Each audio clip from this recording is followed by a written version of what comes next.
खाड़ी की गर्म रेत पर एक बार फिर बारूद की बू फैल चुकी है। दुनिया का लोकतंत्र, शांति और मानवाधिकार का पाठ पढ़ाने वाला अमेरिका आज फिर उसी पुराने चेहरे के साथ सामने खड़ा है, जहां उसकी राजनीति का मतलब है युद्ध, दबाव और ताकत का प्रदर्शन। हॉर्मुज़ स्ट्रेट, जो दुनिया की तेल सप्लाई की सबसे अहम नस माना जाता है, यहाँ फिर मिसाइलें गरजी, ड्रोन उड़े और समुद्र में युद्ध जैसी स्थिति बन चुकी है। लेकिन सबसे हैरानी वाली बात यह है कि अमेरिकी राष्ट्रपति डोनाल्ड ट्रंप ने इस पूरे हमले को लव टैप यानी प्यार की थपकी कहकर दुनिया के सामने पेश किया।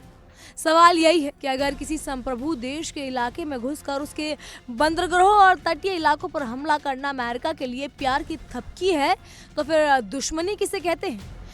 यही अमेरिका का असली चेहरा है, जो हर बार दुनिया में तनाव पैदा करता है और फिर खुद शांति का मसीहा बनने की कोशिश करता है।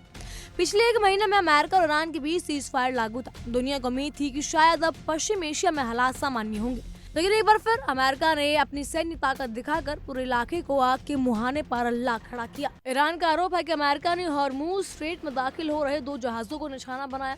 सिर्फ इतना ही नहीं, ईरान के तट के इलाकों पर भी हवाई हमले किए गए, यानी अमेरिका ने सीधे सीधे ईरान की संप्रभुता को चुनौती दी है। लेकिन जब ईरान ने जवाब दिया तो वही अमेरिका खुद को पीड़ित बताने लगा। यही दोहरा चरित्र है अमेरिकी राजनीति का। ईरान ने दबाव किया या ईरान ने दावा किया कि उसने हॉर्मुज़ के पास मौजूदा अमेरिकी सैन्य जहाजों को निशाना बनाया और उन्हें भारी नुकसान पहुंचाया। खातम अल-अंबिया सेंट्रल हेडक्वार्टर के प्रवक्ता ने साफ कहा कि अमेरिका को उसके हमलों पर जवाब देना चाहिए, लेकिन अमेरिकी सेंट्रल कमांड यानी सेंटकॉम ने हमेशा की तरह इन दबावों को सिरे से खारिज कर दिया। अमेरिका हर बार यही करता है, पहले हमला करता है, फिर सच्चाई छिपाने की कोशिश करता है और फिर आखिर में खुद को रक्षक साबित करने की राजनीति करता है। दुनिया ने इराक में भी यही देखा, अफगानिस्तान में भी यही देखा और अब ईरान के साथ भी वही खेल दोहराया जा रहा है। अमेरिका के मुताबिक ईरान ने मिसाइल, ड्रोन और छोटी नौकाओं से अमेरिकी नौसेना के 3 डिस्ट्रॉयर जहाजों पर हमला किया। लेकिन सवाल उठता है कि अमेरिकी युद्धपोत वहां कर क्या रहे थे? हजारों किलोमीटर दूर बैठा अमेरिका आखिर खाड़ी में अपनी सेना को क्यों तैनात किए हुए है? क्या किसी देश की सुरक्षा है या फिर पूरी दुनिया का दबाव बनाने की नीति है अमेरिका की? अमेरिका हमेशा अपनी सैन्य ठिकानों के जरिए दुनिया को डराने की कोशिश करता है। जब भी कोई देश उसकी बात नहीं मानता, वहां लोकतंत्र बचाने के नाम पर मिसाइलें पहुंच जाती है। ईरान भी उसी अमेरिकी दबाव का शिकार है। बहरहाल इन सब पर देखिए हमारी एक खास रिपोर्ट। ईरान की सबसे बड़ी ताकत है उसकी मिसाइलें और ड्रोन, लेकिन प्रॉक्सी संगठन भी उसकी बड़ी ताकत का अहम हिस्सा है। ईरान के लिए उसके प्रॉक्सी संगठन कितने मायने रखते हैं, इसका अंदाजा इस बात से लगाया जा सकता है कि ईरान वार्ता की टेबल पर तब तक नहीं आया जब तक अमेरिका और इजरायल के ईरान पर हमले नहीं थमे। साथ ही लेबनान में भी सीज फायर का ऐलान नहीं हो गया। ईरान के प्रॉक्सी संगठन अक्सर पड़ोसी मुल्कों के लिए सिरदर्द साबित होते रहे हैं। हालांकि ईरान ने कभी प्रॉक्सी संगठनों को सपोर्ट करने का खुलकर ऐलान नहीं किया, लेकिन उसने इन संगठनों का सपोर्ट रोका भी नहीं।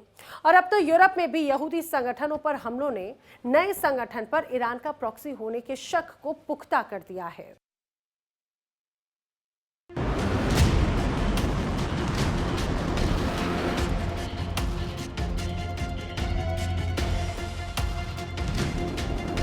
ये तस्वीरें हैं लंदन की, जहां एक शख्स ने 2 यहूदी नागरिकों पर हमला कर दिया। यह हमला इतना भीषण था कि एक शख्स को गंभीर स्थिति में अस्पताल में भर्ती करवाना पड़ा। इस हमले के मामले में एक नए संगठन हरकत अशाब अल यमीन अल इस्लामिया का नाम सामने आ रहा है। पश्चिमी मीडिया में आई खबरों के अनुसार हरकत अशाब संगठन का मकसद यहूदियों में खौफ फैलाना है और अब इसके लिए हाइब्रिड वॉर की शुरुआत की गई।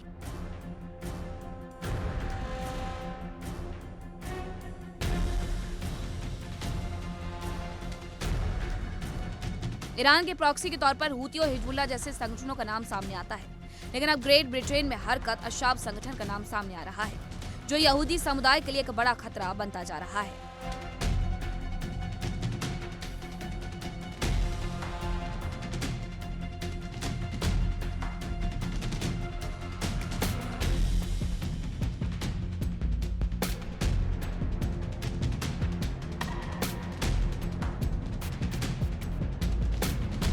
रिपोर्ट्स के अनुसार हरकत अशाब संगठन यूरोप में एक्टिव है और इसका मकसद यहूदियों में डर फैलाना है। इसके लिए यह पूरे यूरोप में छोटे छोटे हमले को अंजाम दे रहा है। लंदन में 2 यहूदियों पर हुआ हमला इन्हीं हमलों में एक कड़ी माना जा रहा है।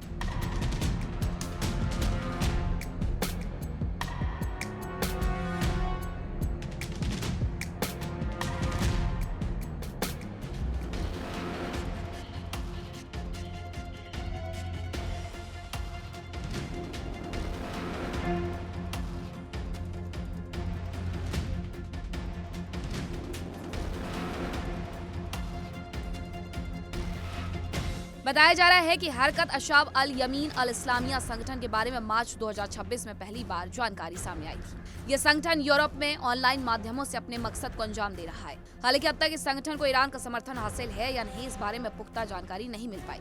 दावा किया जा रहा है कि हरकत अशाब संगठन ने बेल्जियम और लंदन में यहूदियों के खिलाफ हमले को अंजाम दिया।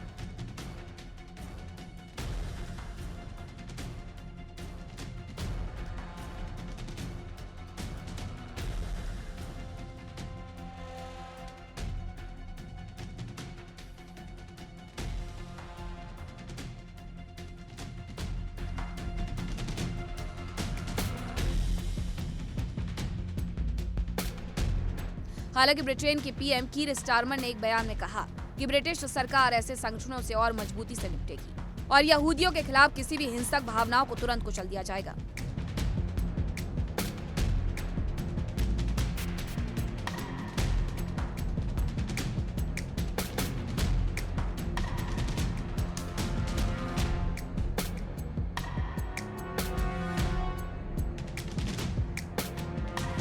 ईरान के प्रॉक्सी संगठनों में सबसे बड़ा नाम हिजबुल्लाह का आता है। यह संगठन लेबनान में सक्रिय है। इसकी ताकत का अंदाजा इसी बात से लगाया जा सकता है कि यह संगठन लेबनान के एक बड़े हिस्से में एक समानांतर सरकार चलाता है। हिजबुल्लाह के वरिष्ठ नेता लेबनान की संसद के सदस्य भी हैं। हिजबुल्लाह के अलावा यमन में मौजूद हूती भी ईरान की ही प्रॉक्सी है। हूती का खतरा कितना बड़ा है, इसका अंदाजा इसी बात से लगाया जा सकता है कि हूती के दम पर ही ईरान ने दुनिया के एक बड़े व्यापारिक रूट यानी बाब अल मंडेब को ब्लॉक करने की धमकी दी थी। हूती लड़ाके बाब अल मंडेब से गुजरने वाले जहाजों पर हमले करते रहते हैं। ट्रंप ने सोशल मीडिया पर कहा कि अमेरिकी जहाज सुरक्षित है और ईरान की कोई छोटी नौकाओं को तबाह कर दिया गया। उन्होंने ईरान की जल्द समझौते करने की अपील की है, लेकिन दुनिया जानती है कि अमेरिका का समझौता दरअसल दबाव की राजनीति होता है। अमेरिका चाहता है कि ईरान अपना परमाणु कार्यक्रम बंद कर दे, हॉर्मुज़ स्ट्रेट पूरी तरह खोल दे और हर वो शर्त मान ले जो वॉशिंगटन तय करेगा, यानी शांति के नाम पर आत्मसमर्पण। अमेरिका की यही नीति हमेशा से रही है। पहले आर्थिक प्रतिबंध लगाओ, फिर सैन्य दबाव बनाओ और आखिर में शांति वार्ता का नाटक करो। हॉर्मुज़ स्ट्रेट सिर्फ एक समुद्री रास्ता नहीं, ये पूरी दुनिया की ऊर्जा सप्लाई का दिल है। दुनिया का बड़ा हिस्सा इसी रास्ते से तेल हासिल करता है। अमेरिका अच्छी तरह जानता है कि अगर यहाँ तनाव बढ़ा तो पूरी दुनिया की अर्थव्यवस्था प्रभावित होगी, लेकिन इसके बावजूद ये लगातार सैन्य कार्रवाई कर रहा है। इसका मतलब साफ है, अमेरिका को दुनिया की शांति से ज्यादा अपनी ताकत दिखाने की चिंता है। वो चाहता है कि खाड़ी के देशों पर उसका दबाव बना रहे और तेल की राजनीति उसके हाथ में रहे। इसी तनाव के बीच संयुक्त अरब अमीरात यानी यूएई को लेकर भी सवाल उठे। अब्राहम समझौते को लेकर यूएई के जिस तरह इजराइल के साथ अपने रिश्ते मजबूत किए, उसने पूरी खाड़ी देश के साथ राजनीति को बदल कर रख दिया है। यूएई ने बहरीन, मोरक्को और सूडान के साथ मिलकर इजराइल से संबंध सामान्य किए। इसके बाद उसका झुकाव खुलकर अमेरिका और इजराइल की तरफ दिखाई देने लगा। यही वजह है कि उसने दुश्मनों की संख्या भी बढ़ती चली गई। पिछले 5 साल में यूएई के करीब 12 दुश्मन बन गए, जिनमें ईरान, सऊदी अरब, पाकिस्तान, सोमालिया, यमन और सूडान जैसे देश शामिल हैं। ईरान युद्ध में यूएई को खुलकर अमेरिका और इजराइल के साथ दिया। जब खाड़ी में कई देशों में ईरान पर हमले के खिलाफ थे, तब यूएई ने अमेरिका और इजराइल को अपनी जमीन और खुफिया जानकारी तक उपलब्ध कराई।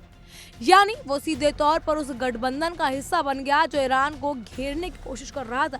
यही वजह है कि अब सवाल उठ रहा है कि क्या यूएई खाड़ी का अगला टारगेट बन सकता है। ईरान पहले ही यूएई पर हजारों हमले कर चुका है। खाड़ी में बढ़ता तनाव इस बात का संकेत है कि आने वाले समय में यूएई की मुश्किलें और बढ़ सकती है। सबसे बड़ी बात यह है कि यूएई जिन देशों पर अपनी सुरक्षा के लिए भरोसा कर रहा था, वही भरोसा अब कमजोर पड़ता नजर आ रहा है। अमेरिका पर निर्भरता पर कई देश या कई खाड़ी देशों को भारी पड़ रही है। ईरान युद्ध में ये साबित हो गया कि अमेरिका अपने हितों के लिए किसी भी देश को मोहरे की तरह इस्तेमाल कर सकता है। जब तक उसका फायदा होता है तब तक वो साथ खड़ा रहता है, लेकिन जैसे ही हालात बिगड़ते हैं वही देश अकेला छोड़ दिया जाता है। यूएई की आबादी का बड़ा हिस्सा विदेशी नागरिकों का है। भारत, पाकिस्तान और बांग्लादेश से आए लाखों लोग वहाँ काम करते हैं। अकेले भारतीय प्रवासी वहाँ की आबादी का लगभग 38% है। यानी अगर खाड़ी में युद्ध बढ़ता है तो उसका सीधा असर सिर्फ अरब देशों तक सीमित नहीं रहेगा, बल्कि दक्षिण एशिया तक महसूस किया जाएगा। लेकिन अमेरिका को इसकी चिंता है, उसे सिर्फ अपनी रणनीतिक ताकत और तेल की राजनीति करनी है। बहरहाल इन सब पर आपकी क्या राय है, हमें कमेंट के जरिए जरूर बताइएगा। फिलहाल के लिए इतना ही। तमाम खबरों के लिए बने रहिए इंडिया डेली के साथ और देखते रहिए हमारी एक खास पेशकश। देखिए इंडिया डेली 24/7 अब आपके स्मार्ट टीवी पर। इंडिया डेली मौजूद है सभी डिजिटल प्लेटफॉर्म पर लाइव और लगातार। इंडिया डेली 24/7 हर दिन राष्ट्र को समर्पित।